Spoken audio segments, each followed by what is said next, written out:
আমরা পুরুষরা কিনি গেঞ্জি, গেঞ্জি তো পুরুষের পোশাক, এটা কিনতে গেলেও ওটাতে উলঙ্গ মহিলার ছবি, কি বলেন? আন্ডারবিয়ার কিনতেছে পুরুষের আন্ডারবিয়ার, ওই পুরুষের আন্ডারবিয়ারের ভিতরে কি মহিলাদের উলঙ্গ মহিলার ছবি। তো এগুলো কেন? কারণ রাষ্ট্রে কি নাই? দিন নেই। তো রাষ্ট্রে যদি দিন না থাকে তাহলে দিনের অনেক বিষয়ের উপরে আমল সম্ভব না।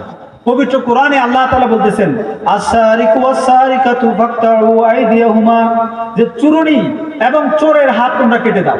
আচ্ছা বলেন, চোরের আর চুরুনির হাত কে কাটবে? বলেন, চোর চুরুনির হাত কে কাটবে? রাষ্ট্র কাটবে। এখন রাষ্ট্রে যদি ইসলাম না থাকে তাহলে সেই চোর চুরুনির হাত কাটা হবে? এভাবে বলছে আয-যানি ওয়াজ-যানিয়াতু ফাজলিদু কুল্লা ওয়াহিদিন মিনহুমা মিয়াতা জালদা, তাদেরকে 100 দৌড়া মারানোর জন্য বলেছে। তাহলে রাষ্ট্রে যদি দিন না থাকে তাহলে এই জেনার সাজা কে বাস্তবায়ন করবে? যারা মদখোর তাদের সাজা কে বাস্তবায়ন করবে? যারা ডাকাতি করে তাদের যে সাজা সেটা বাস্তবায়ন কে করবে? কেসাস কে বাস্তবায়ন করবে? এভাবে শরীয়তের অনেক বিধিবিধান আছে যেটা রাষ্ট্রে ইসলাম না থাকলে সেটা বাস্তবায়ন কিনা সম্ভব না। আর যদি রাষ্ট্রে ইসলাম থাকে তাহলে অনেকাংশে ব্যক্তি জীবনে এবং সমাজ জীবনেও, ব্যক্তি জীবনে এবং পরিবারেও দিন সহজ হয়ে যাবে। কারণ রাষ্ট্রে যদি দিন প্রতিষ্ঠা থাকে তাহলে তারা নামাজ প্রতিষ্ঠা করবে। আল্লাহ তাআলা পবিত্র কোরআনে বলতেছেন ইন মাক্কান্নাহুম ফিল আরদি আকামুস সালাতা ওয়া আতাউজ যাকাত, যে আমি যদি দিনদার লোকদেরকে, আমি যদি মুসলমানদেরকে, যারা প্রকৃত মুসলমান তাদেরকে ক্ষমতা দেই তাহলে তারা একামতে সালাত করবে। আমাদের দেশে যেভাবে পুলিশ আছে, বিভিন্ন রকমের পুলিশ, টুরিস্ট পুলিশ আছে, জেল পুলিশ আছে, নিরাপত্তা পুলিশ আছে, এভাবে একামতে সালাতের জন্য আলাদাভাবে পুলিশ ডিপার্টমেন্ট থাকবে। আপনারা শুনতেছেন না যে তালেবান আফগানিস্তানে তারা নৈতিক পুলিশ একটা ডিপার্টমেন্ট খুলছে।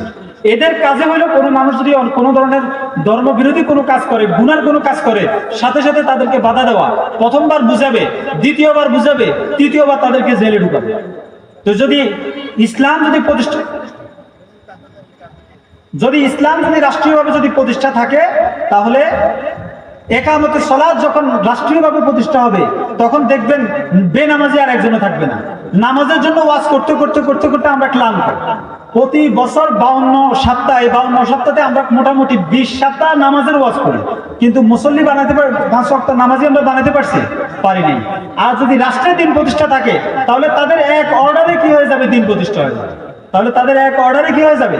এরকম আর মাহফিল করে করে দিন বোঝানো লাগবে না। পর্দার জন্য ওয়াজ করতে করতে আমরা ক্লান্ত, পর্দা কি আমরা বাস্তবায়ন করতে পারছি? কিন্তু রাষ্ট্রে যদি ইসলাম প্রতিষ্ঠা থাকে পর্দা অটোমেটিক কি হয়ে যাবে? প্রতিষ্ঠিত হয়ে যাবে। এভাবে আপনারা তো সীমান্ত এলাকার মানুষ, অনেক আপনারা সামাজিক বন্ধন করছেন, অনেক কিছু করেন, কিন্তু মাদক ঠেকাতে পারতেছেন না। বলকে যারা মাদক কারবারি তারাই সমাজে শক্তিশালী, তারাই বিচার আচার করে, তারাই নেতৃস্থানীয়। এখন আপনারা সমাজবদ্ধ হয়ে গেলেও তাদের কিছু করতে পারেন না। কিন্তু যদি দেশে ইসলাম প্রতিষ্ঠা থাকে তাহলে আপনারা ওয়াজ করা লাগবে না, সামাজিক সংগঠন তৈরি করা লাগবে না, রাষ্ট্রই এটাকে কি করে দিবে? বন্ধ করে দেবে। এই জন্য সমাজ ও রাষ্ট্রে দিন প্রতিষ্ঠা করা এটাও একামতে দিনের স্তর। কোন ব্যক্তি যদি তার ব্যক্তি যেমন ইসলাম প্রতিষ্ঠা করলো, পারিবারিক জীবনেও করলো, রাষ্ট্রীয় জীবনে সে ইসলাম প্রতিষ্ঠার ব্যাপারে কোনো ফিকির করলো না, তাহলে সে একামতে দিনের যে ফরজিয়ত সেটা তরফকারী হলো, ফরজ তরফকারী ব্যক্তি।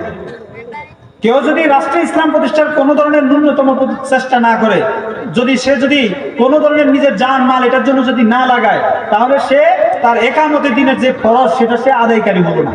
এই জন্য একামতে দিনের যে, আমি আবার আমার কথাটা দৌড়াচ্ছি, যে একামতে দিন প্রতিষ্ঠা এটা প্রত্যেক মুসলমানের জন্য ফরজ। নামাজ যেভাবে ফরজ, রোজা যেভাবে ফরজ, হজ যেভাবে ফরজ সেভাবে। আর একামতে দিনের 3টা স্তর, এক হলো ব্যক্তি জীবন, দ্বিতীয় হলো পরিবার, তৃতীয় হলো সমাজ ও রাষ্ট্র। ব্যক্তি জীবনে একামতে দিনের অর্থ হলো আরকানে ইসলাম 5টাকে নিজের জীবনে বাস্তবায়ন করা, ইজতিনাবুল কাবায়ের কবিরা গুনাহ থেকে বেঁচে থাকা, এবং ইত্তেবা সুন্নাহ সুন্নাত মোতাবেক জীবন যাপন করা। আর পারিবারিক জীবনে দিন প্রতিষ্ঠা করার মানেও পরিবারের সকলে যাতে আরকান ইসলাম প্রতিষ্ঠাকারী হয়ে যায়, পরিবারের সকলে যাতে কবিরা গুনাহ মুক্ত থাকে, পরিবারের সকলে যাতে সুন্নতি জীবন যাপন করে। আর রাষ্ট্রে দিন প্রতিষ্ঠা করার অর্থ হলো যে রাষ্ট্রীয় ক্ষমতায় এমন ব্যক্তিদেরকে বসানো যারা ইসলামকে বাস্তবায়ন করবে, একামতে সালাত প্রতিষ্ঠা করবে, যাকাত ভিত্তিক অর্থনীতি প্রতিষ্ঠা করবে, সুদ ভিত্তিক অর্থনীতিকে তারা বিদায় দিয়ে দিবে এবং সেটাকে অবৈধ ঘোষণা দিয়ে যাকাত ভিত্তিক অর্থনীতি প্রতিষ্ঠা করবে। আর সাথে সাথে তারা নৈতিক পুলিশ পুলিশের একটা ডিপার্টমেন্ট খুলে ওয়া আমারু বিল মারুফ ওয়া নাহাউ আনিল মুনকার, সৎ কাজের এবং আদেশ অসৎ কাজের নিষেধ রাষ্ট্রীয়ভাবে ব্যবস্থা করবে। শুধু পুলিশ ধরে বানিয়ে রাখবে, আদালত বানিয়ে রাখবে, অপরাধ করলে তাকে ধরে নিয়ে জেলে পড়বে এটা না, বলকে তাদের এমন একটা বাহিনী থাকবে যে বাহিনী অপকর্ম করতেই দিবে না মানুষদের, চুরি করার সুযোগই দিবে না তাদেরকে, এভাবে বিভিন্ন অনৈতিক কাজে লিপ্ত হওয়ার সুযোগই দিবে না তাদেরকে। এরা সবসময় সমাজের ভিতরে সৎ কাজের আদেশ অসৎ কাজে নিষেধ করতে থাকবে। আর এটার জন্য আপনারা এখন যেভাবে অনেক টাকা খরচ করে একটা মাহফিল করতে হইতেছে, আলেম ওলামারা আসি দিন বুঝাইতে হইতেছে, না, এটা রাষ্ট্রীয়ভাবে ব্যবস্থাপনা থাকবে। প্রত্যেক মানুষকে দিন বুঝানো, প্রত্যেক মানুষকে সৎ কাজ কি অসৎ কাজ কি সেটা বুঝানো, এটা রাষ্ট্রীয়ভাবে এটার ব্যবস্থাপনা উদ্যোগ দিবে। এইরকম লোকদেরকে ক্ষমতা নেওয়া, এটার নাম হলো কি একামতে দিন। এখন কত হলো আমি ব্যক্তি জীবনে একামতে দিন কিভাবে করব? ব্যক্তিগত জীবনে একামতে দিনের জন্য নিজের ইচ্ছাই যথেষ্ট। আমি যদি সিদ্ধান্ত নিই যে আমি এক পরিপূর্ণ মুসলমান হব, কারণ আল্লাহ তাআলা বলতেছেন ইয়া আইয়ুহাল্লাযীনা আমানু তাকুল্লাহা হাক্কা তুকাতিহি ওয়া লা তামুতুন্না ইল্লা ওয়া আনতুম মুসলিমুন, মৃত্যুবরণ তো আমাকে করতেই হবে। আল্লাহ বলতেছেন পরিপূর্ণ মুসলিম না হয়ে তোমরা মরিও না, তাহলে আমাকে তো মরতে হবেই। এই জন্য আমি যদি সিদ্ধান্ত নিই যে আমি পরিপূর্ণ দিন মোতাবেক চলবো, তাহলে এটা আমার জীবনে এসে যাবে।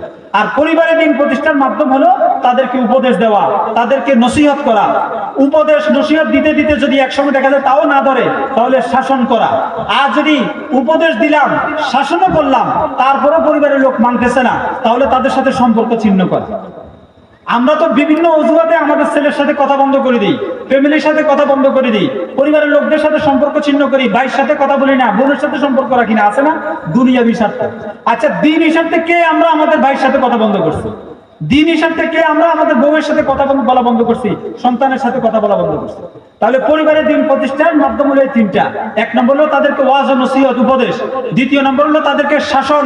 এই দুটাও না ধরলে তাদের সাথে সম্পর্ক নাই, তোদের জিন্দেগি তোরা কাট, আমার জিন্দেগি আমার। এটাই হলো নবীর সুন্নাত, আর এটাই হলো ইসলাম। আর রাষ্ট্রীয় জীবনে দিন প্রতিষ্ঠা কিভাবে করব, এটা নিয়ে তো বিরাট গোলযোগ। তবে সহজ কথা আমি আপনাদেরকে বলবো, সেটা হলো আমাদের নবী করিম সাল্লাল্লাহু আলাইহি ওয়াসাল্লামের সিরাত মুতালা করুন। সিরাত মুতালা করলে আপনারা বুঝবেন যে নবী একটা ইসলামী রাষ্ট্র কিভাবে প্রতিষ্ঠা করছেন। আমরা যে বিভিন্ন রকমের তন্ত্র মন্ত্র নিয়ে দৌড়াদৌড়ি করি, আমরা যে বিভিন্ন জনের মতবাদ নিয়ে দৌড়াদৌড়ি করি, আবার ওই মতবাদগুলোকে ইসলামী প্রমাণ করার জন্য চেষ্টা করি, এগুলা হলো ব্যর্থ প্রচেষ্টা। যারা বুঝে এগুলা করে তাদের জন্য জাহান্নামীয় জায়গা হবে না। আর যারা না বুঝে করে তাদেরকে বলবো আপনারা নবীর সিরাত মুতালা করেন, নবীর সিরাত মুতালা করেন। আচ্ছা, আমি আপনাদেরকে একটা প্রশ্ন করি যাওয়ার বেলায়, একামতের সালাত ফরজ, একামতের সালাতের নিয়ম ইসলামে আছে না নাই? ভাই, নামাজ প্রতিষ্ঠা করা যেহেতু ফরজ, তাহলে নামাজ কিভাবে প্রতিষ্ঠা করব, কিভাবে করলে নামাজ প্রতিষ্ঠা হবে, এটা কি শরীয়তে ব্যাখ্যা আছে না নাই? তাহলে একামতে দিন, যেটা অত্যন্ত গুরুত্বপূর্ণ, এরকম একটা গুরুত্বপূর্ণ বিধানের নিয়ম কি ইসলাম না দিয়ে ছেড়ে দিবে? আচ্ছা, ইসলাম তো পরিপূর্ণ জীবন ব্যবস্থা। আল্লাহ তাআলা বলছেন আল-ইয়াউমা আকমালতু লাকুম দীনাকুম, আবার ওই আল্লাহই বলছেন একামতে দিন ফরজ। তাহলে আল্লাহ কি একামতে দিন কিভাবে করব সেটার নিয়ম আমাদেরকে বলে দেন নাই? অবশ্যই আমাদেরকে বলে দিয়েছেন। আর আমাদের জামানায় তো আমাদেরকে আফগানিস্তানের তালেবানরা দেখিয়ে দিয়েছে যে একামতে দিন কিভাবে করে, একামতে দিন কিভাবে করে। আফগানিস্তান 46 বছর আগে 69-এ যখন রাশিয়া যখন পরিপূর্ণভাবে আফগানিস্তানে যখন ঢুকে 69-এ, আফগানিস্তানের ওলামায়ে কেরাম একামতে দিনের সিদ্ধান্ত নিয়ে তখন থেকে তারা কাজ শুরু করছে। আর এখন তারা পরিপূর্ণ ইমারত প্রতিষ্ঠা করে ফেলেছে, পৃথিবীর সর্ববৃহৎ প্রযুক্তিধর শক্তিধর রাষ্ট্রগুলোকে হারাই। আর আমরাও তখন থেকে 69 থেকে আমাদের বাঙালিরাও আমরা রাজনীতি শুরু করছি, কিন্তু আমাদের পথ আর তাদের পথ ভিন্ন ছিল। তাদের পথ ছিল নববী পথ, আমরা ধরছি কার পথ? আব্রাহাম লিঙ্কনের পথ। তো আমাদের পথে আর তাদের পথে ভিন্নতার কারণে আমরা এখনো পর্যন্ত ইসলাম প্রতিষ্ঠা তো দূরের কথা, 1969-এ যেই পরিমাণ ইসলামী বিধিবিধান ছিল সেটাও রক্ষা করতে পারি না। কারণ হলো তরিকা আমরা ভুল করছি। শুধু দেখেন, এই যে সন্তানকে হাফেজ বানাইলে, আলেম বানাইলে, কারি বানাইলে অনেক ফজিলত, এই জন্য জেনা করে সন্তান জন্ম দিয়ে তাকে আপনি মাদ্রাসা পড়ায় আলেম বানাবেন, এটার কোনো ফজিলত আছে বলেন? ভাই, শুধু উদ্দেশ্য সঠিক হলে ঠিক হবে না, বলকে তরিকাও কি দেখতে হবে, সঠিক হইতে হবে। একজন সন্তানকে আলেম বানাইতে হবে, আবার সন্তান কিভাবে গ্রহণ করে এটার জন্য ইসলাম তরিকা দিছে। ওই তরিকা বাদ দিয়ে যদি সন্তান গ্রহণ করেন তাহলে এটার কোনো সওয়াব আপনি আল্লাহর কাছে পাবেন না। এই জন্য আমরা এই বিষয়গুলোকে খুব ভালোভাবে বুঝে নিব যে দিন প্রতিষ্ঠা করার মানে বিস্তর বিষয়। শুধু ব্যক্তি কেন্দ্রিক দিন পালন করলে আমার এই জিম্মাদারি আদায় হবে না। শুধু নিজ আর নিজের পরিবার নিয়ে ভাবলাম সমাজ আর রাষ্ট্রের দিন প্রতিষ্ঠা হোক, এটার জন্য আমার 2 টাকা কখনো খরচ হয় নাই, শরীরের একটু ঘামও ঝরে নাই, এক ফোঁটা রক্তও যায় নাই, কখনো চোখের 2 ফোঁটা পানিও পড়ে নাই, তাহলে আমি আল্লাহর কাছে অবশ্যই ধরা খাবো। আল্লাহ তাআলা যে কথাগুলো বলেছি, আল্লাহ তাআলা খোদা আমাকে এবং আমাদের সকলকে সঠিকভাবে বুঝার তৌফিক দান করুন। ওয়া আখিরু দাওয়ানা আলহামদুলিল্লাহি রাব্বিল আলামিন।